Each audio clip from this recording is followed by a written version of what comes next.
Heart to Heart Conversations. This is Yolanda Mahayeng, and you are. Yes. We're going to have a conversation together where we're just going to share our hearts.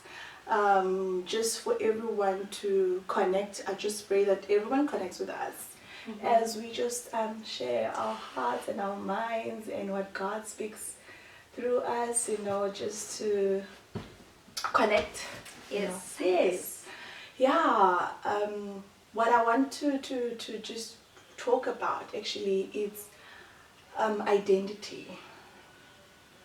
Yes, I know people, they tend to like, what about identity? But we don't realize the importance of identity. And looking at my life and my journey as from childhood till now, the things that are so important, especially when you have kids, because you have to be real to them. You need to be a mother, of which we don't even get a chance to read. Maybe there is a manual somehow or wherever how to be a mother, but it comes naturally. But you need to know who you are before all of that. That's what I've realized actually. And just to go back to how I grew up, looking back at the family that I'm coming from, coming from a family where there was abuse, physical abuse.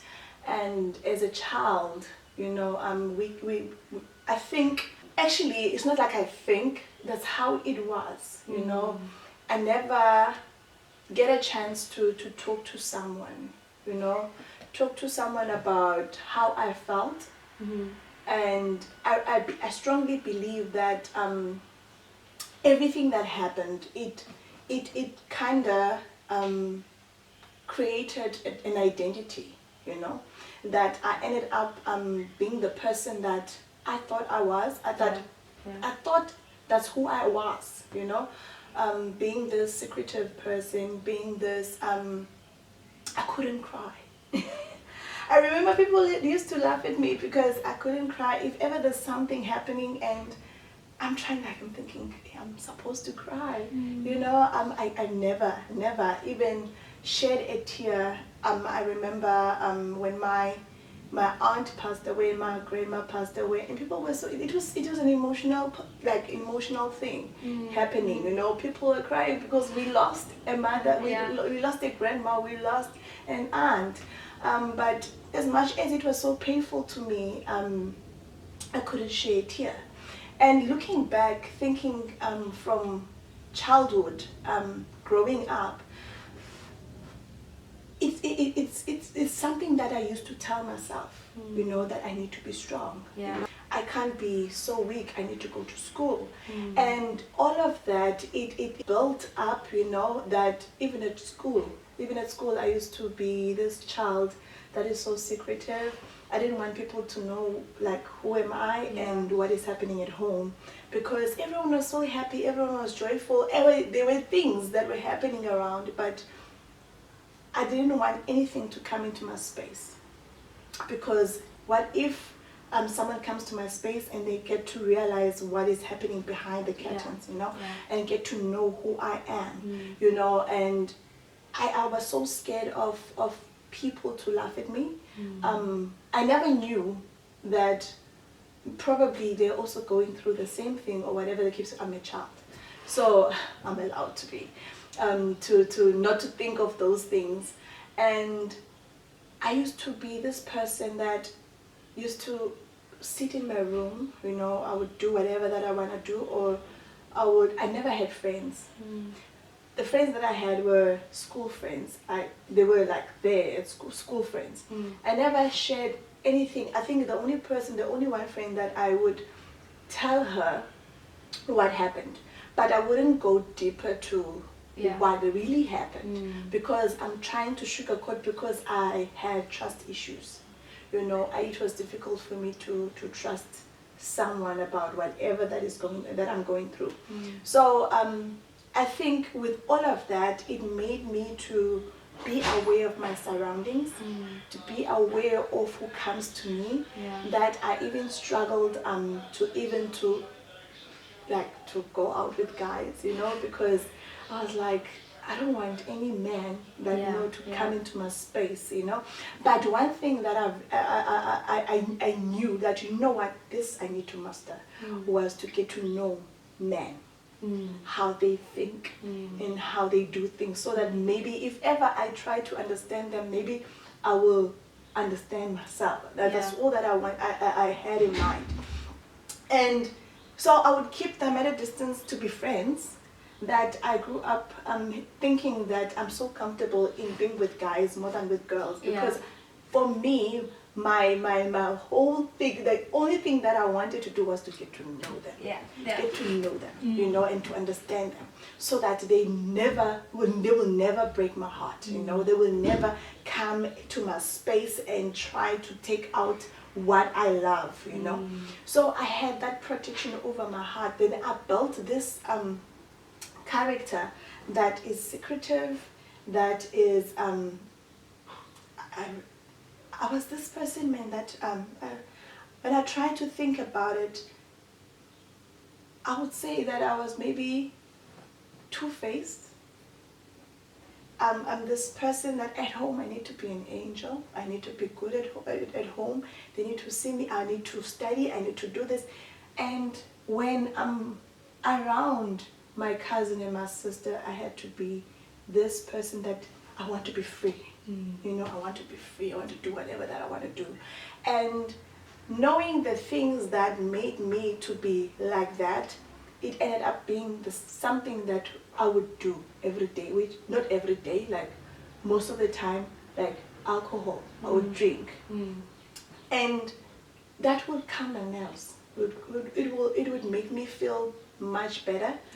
And to a point that I would think that it's something that is good for stress, it's a stress reliever, And with running through, like going fast forward, the whole story of growing up, and that it made me to be the person that wants to get to know other people, wants to protect other people, wants to do things for other people.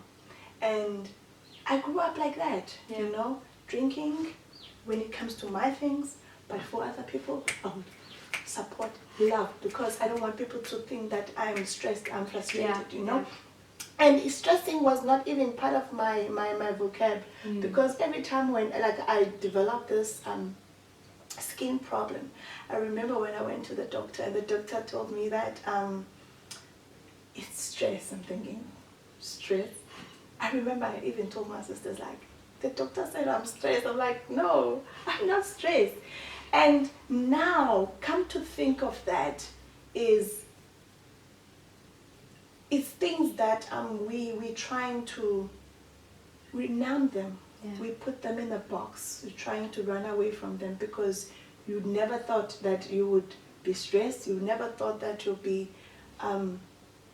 worried about anything, because you're thinking that you are this free person, you are this lovely, bubbly person, because you're just trying to hide the other side of you, And all of that, it builds up, and it becomes your character, it becomes your personality, and you believe that's who you are. Especially when you meet friends. I remember at Tech that I'll be this person that would listen to other people's problems, And I strongly believe that, what, I need to listen to other people. Maybe I would understand why things happen, why things happen. And I became that person. I became that person. I became that person that doesn't cry. I became that person that is secretive, and I believe that that's who I am. And I had trust issues. Men would come and I would push them away, because I don't trust them. I don't trust them, and I knew that those are the people that can steal your heart. And once they steal my heart, then I'll be, that is not who I am. I would believe that that's not who I am, I'm this person, I need to be like this. And I got tired of drinking. I got tired of being out there, you know, because I was like, okay, that is not satisfying me as well, you know. Okay, let me go to church, you know. Went to church and like, okay, this one, I feel myself when I'm here, you know. I have this calm spirit that comes, and now it makes me feel like I'm filled with joy, you know. I'm loved, you know, all of those things. And that was the journey. That's how my journey started with God. But I think now that I never made a relationship with God. I went to church, I prayed, I read the Bible, but I never made a relationship with God, because you can hear about God, but if you don't know Him, it's something else that makes one still feel like you are in the dark. You are still you feel lonely, you know, and even that, you still, everything that happens, you're still holding it like inside you. You still bring it to yourself, you know, and you don't find release. You don't find release. And I thought that that's who I am, you know. Now I found God, you know. I can pray, I can go to church every Sunday. I used to love to dance. You know, I loved dancing. And that was like, okay, another thing that I love. Okay, I love dancing. I danced, and I was like, whoa, it gives me peace, you know, it gives me joy. I find that's how I express myself, you know, but no one knew who I was. Because, you know, sometimes we think, you know, that's not a problem, that's small, you know. There are people out there that have a lot of problems. That's not a problem, that's not a problem. And you put it in a box, you cover it up, you know, block it away, you know, and try to be this person, and you have to move on. So those things, they tend to change you as time goes. It's a built up of so many things, And it came so, like, it came as a shock to me. Because I never knew that those things were really doing something to me, you know. When I remember this year when I was invited to a church service, and they asked me, can you please come and introduce yourself and tell us who you are? I was like, oh my goodness. How am I gonna share who am I? Where do I start?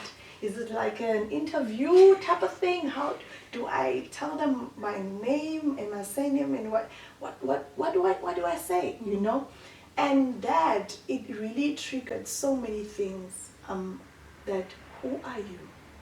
You know? And I started thinking back that who am I? Yes, I grew up like this. This is the kind of life that I was in, the life that I've journeyed, you know. Who am I? Who am I? And that really put me in a hole, you know. I felt so lonely, I felt so weak, I felt like I don't know who I am, you know. Friends cannot tell me who I am. My family cannot tell me who I am, but only God can tell me who I am. So I needed to find out who am I, you know. And I thought it was going to be a quick thing. You know, you can just tell, that, write down who you are, or maybe you can just close your eyes and then you see yourself, and then you can just say, this is who I am, you know. And that it opened up so many deep wounds, you know, that actually I'm limiting myself, you know, because when you go through things and you don't resolve them or you don't talk about them, you become that, you know, and you limit yourself because you believe that this is who you are, and you don't open yourself for other opportunities, you know, because you don't believe that you are that free person. I can't do this because that's not me, you know. And I've realized that, oh my goodness, I can't be open. You know, I struggled with my relationship, and I got married, and it was a struggle for me to open up, you know, to share like how I feel, you know, because I didn't know where to start, you know. If someone asked me how was your day, I would just, how was my day and what happened and all of that, but how I feel, I never got a chance to explain how I feel. Yeah. And I had to look back and I had to resolve the things, and I would feel like there's a hollow place, you know, there's a space that is so empty, and I forgot to be a child. Yeah. I forgot to be a child. I forgot to get to know myself, to think about what I want, what I love, you know, because I've been strong for other people. I've been having faith for other people, but when it comes to me, now I'm trying to have faith. I can't have faith. If someone tells me that just have faith, I'm like, faith? How? This is not me. This is out of my comfort zone. Like, what's happening? Exactly. What's going on? You know, and I went through this journey of finding myself and finding the root cause and trying to fill up the gaps, you know, and fill up the empty space, you know. And I've realized that with God, you need to be a child. Yeah. And if you missed out to be a child, it's difficult to be a child to Him, you know, because He wants to be a father, you know. So if ever you've never experienced that love, you know, that being to be a child to your father, you know, and experience that, you know, that intimacy with your father, you know, and that relationship with your father, and feel like you are loved, and feel like, you know, you can call him anytime and be a child, you know. And now it was difficult for me to be that because I don't know how to be one. So I realized that I'm not allowing him into my space too, because I've built a wall around me. I've built a wall around me. And it's so funny that I realized that it's been 18 years. Sure. 18 years. You can imagine that you numb something for years, put it in the corner for years, thinking that it doesn't bother you. You know, your life goes on. You know, there are people out there that don't have parents. You know, others they don't have a mother, or others they don't have a father. So carry on, you know. And I realized that I was still being strong for other people. Yeah. I didn't think of my heart, I didn't think of myself, that I really need to really let it go.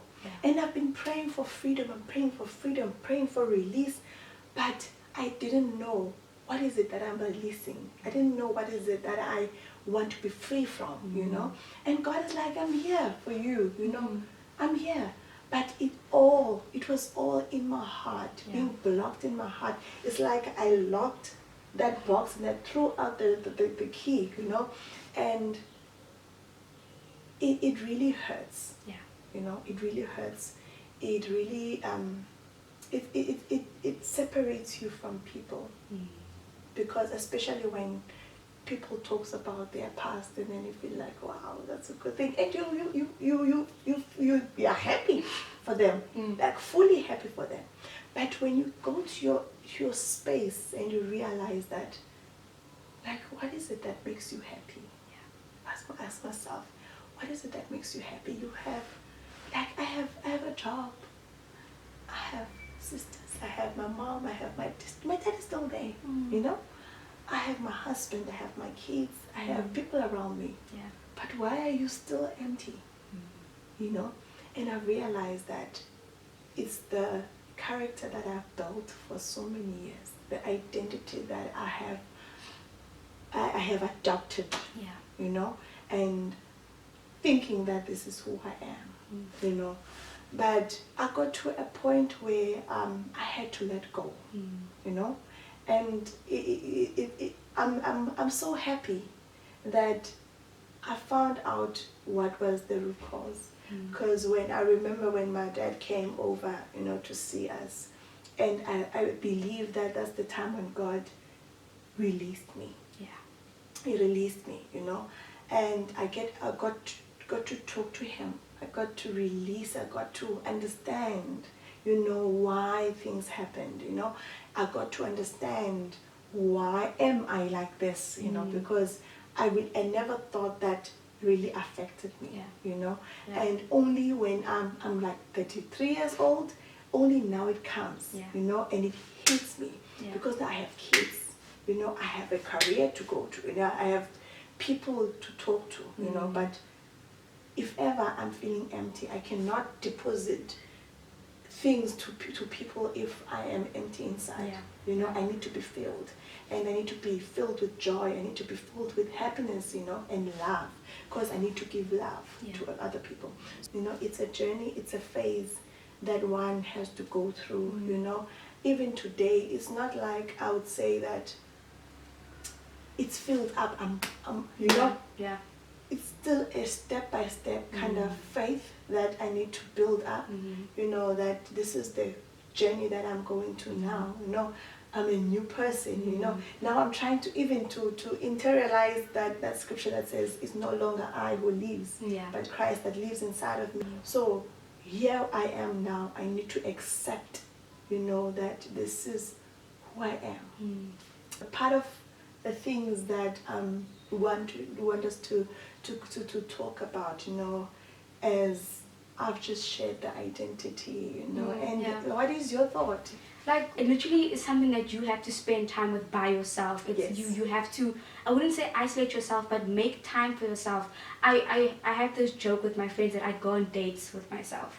So I can be like, I can ask myself 50 questions like, okay, so what's your favorite color?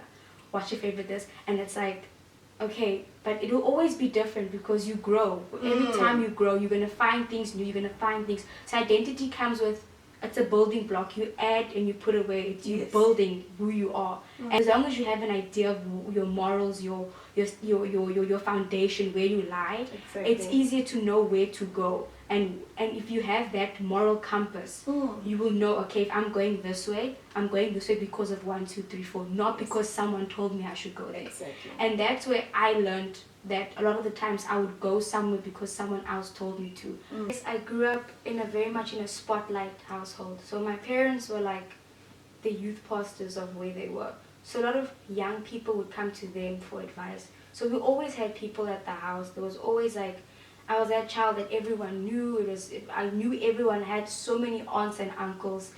And I guess for me, they were always like, this child's going to be like this child's going to... So I always had people saying what I'm going to be like based off what my parents were like. So I always was like, okay, if I can abstain from these things that they said about me, maybe I can find who I am. I wouldn't say biggest mistake, but at the same time it was like, they gave me an idea of like what my character is. So I guess character and identity kind of go hand in hand. But my problem was I always tried to abstain from my parents, which then led me to a harder situation where I ended up going into friends that were not necessarily the best for me, but they taught me things as well. So for me it was like a matter of, okay, so I would stay away from things that my parents did, so which was music, dance, but yet again I would find myself doing plays, I would find myself singing, I would find myself dancing, I would find myself copying everything on TV. I would find myself in those situations. I couldn't really run away from it. And I realized that I guess this is a part of me, and I shouldn't be ashamed of it. And my only problem was I always felt like I should be ashamed of it because it's not me, it's what my parents were or are. And I learned that sometimes, as much as we want to be like, I am my own person, but sometimes you do have characteristics from your parents because you do learn from them and you do adapt from them. Sometimes you can even pick up things that your mom did or your dad did that you can find in yourself because that's who you were around them for so long. And speaking of that, when you go away from something you've been around for so long and you go into a new atmosphere, you end up picking up new habits. So I would pick up habits of my friends that my mom would be like, this is not you. Where is it coming from? Where is it coming from? And I'm like, this is me. This is me. This is who I am. And she'd be like, no, it's not. Like, I know you. And I'll be like, no, you don't. Like, what if I'm not meant to be who you think I am? And she'd be like, sure, okay, you think so, cool, great. And I would find that a lot of the time she would be right, that the people closest to you, they will know you, but they shouldn't tell you who you are, but they should know of who you are. And I learned that the hard way, that sometimes you may know who you are, but you won't accept it because you have this idea of who you should be. And when you limit yourself, you end up limiting your dreams, your destinies, and your journey. Exactly. Or you end up limiting the path you're supposed to be taking. Or you can even sometimes add more days to maybe something that's bad for you. You could be adding on things to yourself that's not good for you. So for me, it's like identity is something that I'm still trying to get. I'm still getting an understanding of. I'm still on that journey of like, okay, I'm adding this. I need to take this away. This is not who I am. I'm still building my mirror, and it's very hard to build your mirror. Building a mirror can be very dangerous because it can be something from you, and there's a mirror that God has put for you. And if you put you, He's gonna break that because it's gonna be like, this is not of me, and if something's not of Him, He's not gonna bless it. If it's from Him, He will bless it. So with identity, I guess it comes to the point where you have to find that place to be still. And allow yourself to let go. Yes. But when you let go, don't like go fetch it and bring it back and then go. Like actually leave it there. Leave it at the altar and then let Him do. But it's so hard to know if you've really let something go. And I always say that if you know you let go when you step into a situation and your reaction is different from the last time. Exactly. And it could be the same thing, but if you keep on hitting the same wall, it means you're doing the same thing. If you keep on feeling like you're going forward but then you're taking 10 steps back, it means you didn't let go. And I would find myself, I would do something, I'd be like, why is it not happening for me? I thought this was for me. I thought that, and I'm like, I'm using the word I again. And then I remember, no, this is not who you are. This is who you thought you were. Remember, you changed now. This is where you're supposed to be going. And it's a daily reminder that you have to wake up and tell yourself, oh no, wait. This is who I was, this is who I am, this is where I'm going. So it's a daily thing where you have to wake up and be like 1, 2, 3.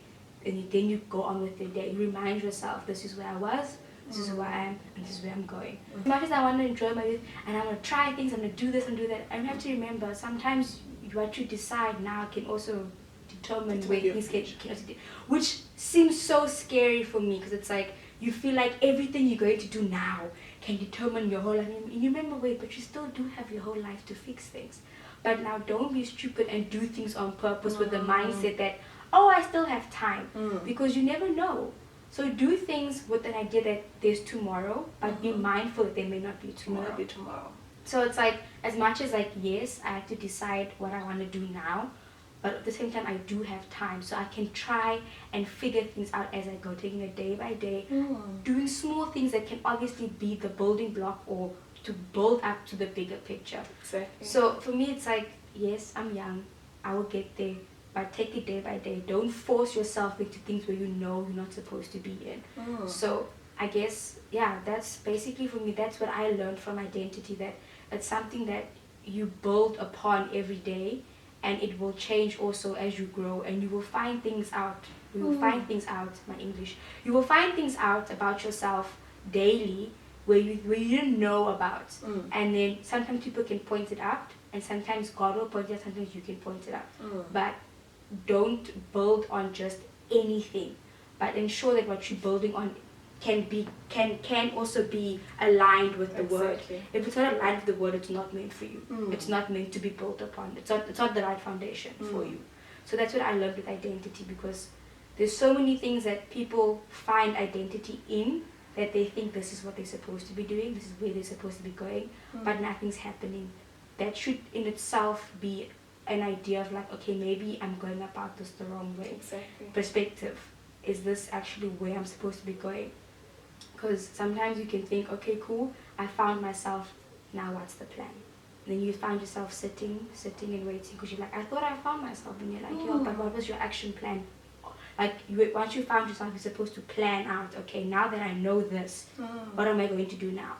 And that's what scares me, but also excites me, is that I have an idea of who I am now, and I'm looking forward to my journey, because there's so many things that can go wrong, but God can turn the bad into the good also. Into the good. And that's also what I've enjoyed about my life, is that there would be things where it would look like there's literally no way that this can, like, there's no way, there's no hope, but there would always be that light at the end of the tunnel that just, if it's just someone giving you a smile, or someone that gives you a hug, just that reassurance that what you're doing, it's good, you're going in the right track. And sometimes you may feel like there's literally no one that's helping you. And those moments come. And it's like, is this okay? Now what? And you have to remember, well, what? Okay, you're now at your goal. What's your next goal? You have to keep on building yourself. And I guess that's the crazy thing about identity, is that it can knock you down, build you up, but it carries you through so many things. It's that thing that makes you not lose who you are. Yeah. So I guess that's what identity taught me. Yes, and you know, thinking about what you just said now, it really, that's how important is identity, because it can hold you. It can hold you. It really can hold you. Like, I mean, 18 years of being in a shell. Yeah. You know, doesn't even know what you want and what makes you happy. You know, it really it puts you in a space where you think that this is what you need to do. This is what you have to do. You know, it just, I don't know how to explain it, but it makes you very empty. Yeah. Very lonely and confused. They put you in a cell very easily. Yes. I used to be so confused, and I would do this and do that. But one thing I knew was I would really love women out there. Yeah. You know, and it became my passion. You know, that every day when I wake up, that this is, I would love to talk to women and talk to young girls. You know, because the foundation that I had, it made me to be this person, and this person was in a shell, and this person knew only one thing, want to get to know men, want to get to know men and protect women, get to know men and protect women. And really, that was an idol, if I can put it that way, because it's obsession. It's obsession, and I had to let go of that. You know, you had to let go of that, and to try to ask yourself, what is it that God wants you to do? You know, and that is the life that God wants us to have. Yeah. To know, to be aligned with Him, to be aligned with Him, to know who we are, and to walk with pride. You know that I'm a queen. I'm not that child that's supposed to be in the corner. Yeah. You know, I'm not supposed to be in the corner and need to be the light. You know, I need to be the salt of the earth. You know, I need to bring taste to people, you know. And those things, it comes only when you know who you are. Because now you do things with passion, you do things with understanding, you do things knowing that this is what I'm supposed to do, you know, because I can feel it. It brings me joy. Every time when I speak to people, it brings joy. Yeah. I don't have to struggle to love someone or to give someone something, you know, because now I know that material things, they don't give us, like, love, they don't bring joy, you know, but people bring joy. You know, we need to love one another. We need to care for each other. We need to stand and walk together, and knowing that, you know what, we need each other. You know, a friend of mine once said that the best resource ever is a human being. You know, and if ever we kill each other, we hate each other, then where are we going? Yeah. Where are we going? So I guess that's the beauty of life. Yeah. We learn from our mistakes. We learn from our journey. We don't take it for granted. The things that we went through, you know, the things that we went through, they were meant to build us, to strengthen us. So with all that, this is it. Yes. Thank you for that. Thank you for our Thank you for having me. Yeah, please. Thank you for having me. I must say that as well. Thank you for having me. So with all that, thank you so much. Catch a video. Not every Monday. Every second Monday. Every second Monday of the month. Yes. So twice a month. Twice a month. Twice a month, you will see us or with someone else having a chat, having a conversation. Leave a comment below. Okay. Leave a comment down about what you learned about your identity and how you kind of like discover things about yourself as you, no matter like where you are now, what you see differently from your identity. Or you can even email us your story and tell us like what you got from this. We would like feedback so we can know and we can share. Yes. Heart to heart. Yes. Yes. Okay. So yes, with all that, heart to heart. Alright. We love you. Bye guys. Bye.